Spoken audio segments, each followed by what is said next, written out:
Thank you, Senator Butt. Senator Schmitt, please. Thank you, Mr. Chairman. Director Haines, I want to ask you, CBP has reported that thousands of Chinese nationals have come across the southern border, an increase of about 800%, I think is the most recent estimate. I guess the question for you is, what are some of the factors causing this? Thank you, Senator. I don't have a full answer to that. Why don't I get you that in writing in response? Okay, I'm not trying to trip you up here, but my hope would be that the intelligence community has some idea why we're seeing this increase. Yes, we have done some analysis on this. I've taken a look at it. They went back to look at more questions, and I'd rather give you a full answer. Okay, that's fair. On that. And so I guess I'll ask you, and if it's the same answer, I understand.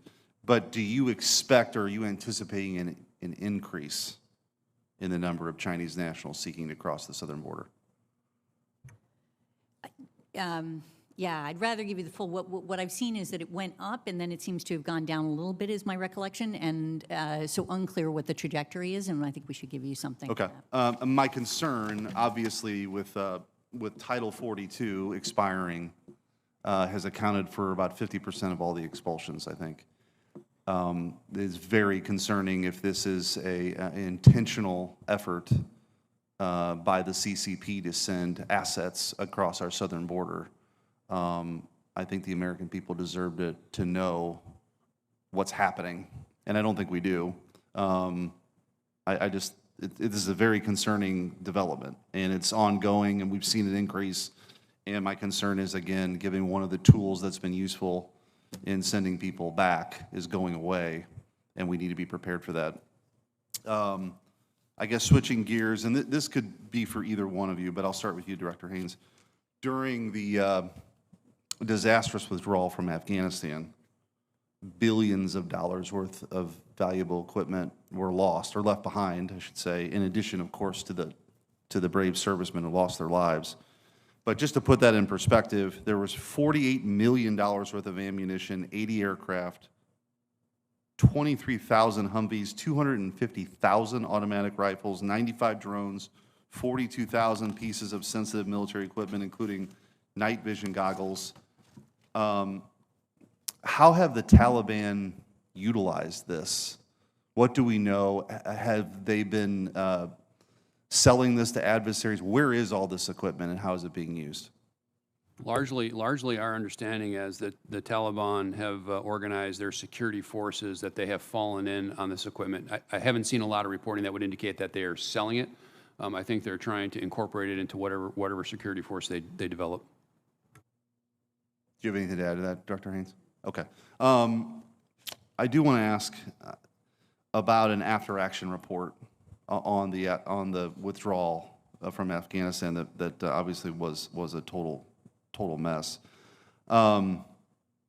What are your plans to provide an unclassified after-action report here? I think there are only some senators who've even been able to see it, but I think that given the nature of this, and there's been some public reporting that about what is out there that seems to just sort of blame the previous administration. I mean, I think this was one of the more disturbing failures in at least modern history.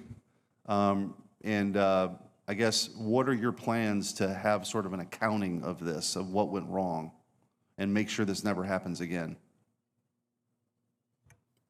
Or do you have plans to do that? Not for the intelligence community. We don't have any plans to provide an unclassified after-action report on Afghanistan. I can't speak obviously. Okay. For the well, I guess, and I'll just close with this. I don't. This is not a partisan statement.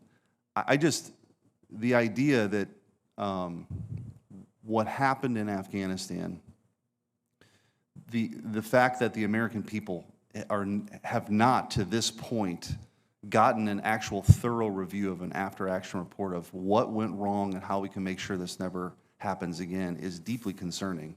And so this question isn't just for you, it's being asked of other people, and we'll continue to do that. But I just think for the memory of the men and women who were lost, all of the equipment that I mentioned, it was just a total debacle, and we've got to do better and make sure it never happens again. So I suppose we'll be working with you to figure out what information you can provide to more fully inform the American people.